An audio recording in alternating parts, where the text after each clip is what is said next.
Насаат Кейджи тартуулайт. Шейх Абдишүкүр Ажы Нарматов. Жесирге жардам берем деп чуркаган. Жесирге жардам берем деген. Ва абнаиха. Жесирдин жетим балдарына жардам берем деп чуркаган. Ал-масакин, колунда жок бейбечарага жардам берем деп чуркагандар кал мужахид фи сабилилlah. Аллах жолунда жихад кылган сыяктуу дейт. Не сыяктуу дейт? Жихад деген динди коргоо үчүн кылыч менен жаныңды көрөөгө коюп газатка чыккан сыяктуу жетим менен жесирге жардам берем деп чуркап жүргөн адам экен. Ва касаимин нахар, ал эмес күндүз ораза кармаган алла юфтир, ооз ачпастан. Ва каимин лейл вала янам, түнү уктабастан кыямда туруп күндүз ораза кармап Аллах жолунда жихадта жүргөн сыяктуу экен. Biz жетимдерди не кылып атабыз?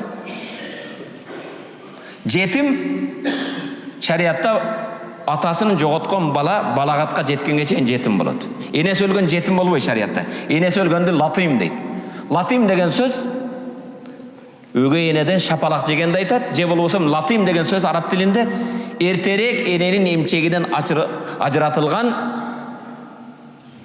төнүн баласын айтат. Энеси өлгөн жетим болбойт. Айвандарда энеси өлгөн жетим болот. İnsanlarda atası өлгөн жетим болот. Кээ бирлер айтат, менин жетим балам бар. Балагатка жеткенден жетим эмес. 14-15 толдуңбу жетим эсептелбейсиң. Сен эми өзүңдү өзүң багасың. Бирок бизде кээде бала багам деп жүрүп кырсыздан каза болуп калды байкуш. Артында 4 жетим калды. Кээ бирлери Россиядан груз 200 болуп келди. Алда бала багам деп жүрүп каза болду. Бетте 5 жетими калды.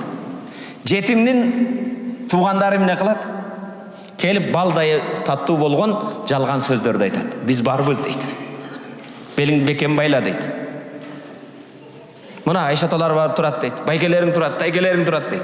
Жетимдин эсебинен жылкы менен бодомалды союп салат. Жетимдин эсебинен шариатта жок. Жетилик кылат, кыркылык кылат, элгекилик кылат, жылдык кылат.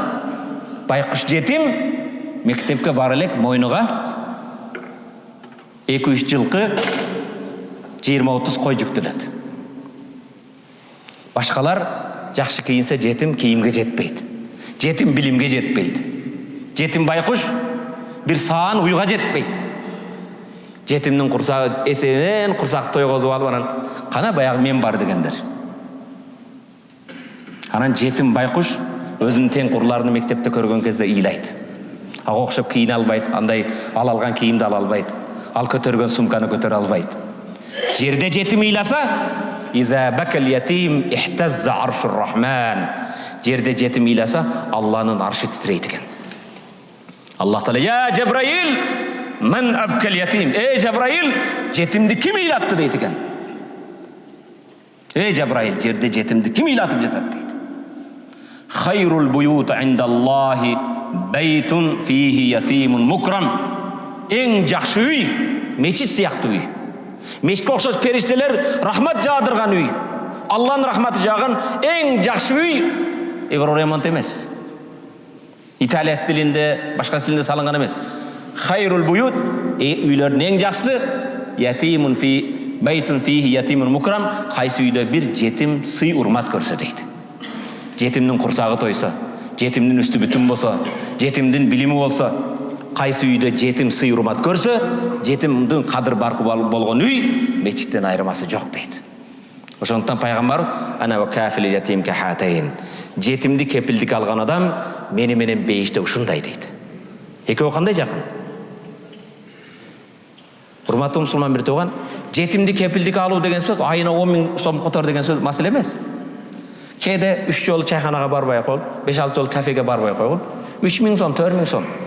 Бир жетимге жөн алып барып мына деп эме кылбастан, бүгүн Кудайыма шүгүр карта ачып кой. Айлыгыңнан которуп кой.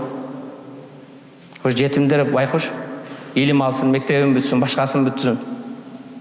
Билет элек, аттиңай аны кылбайт элек дейт.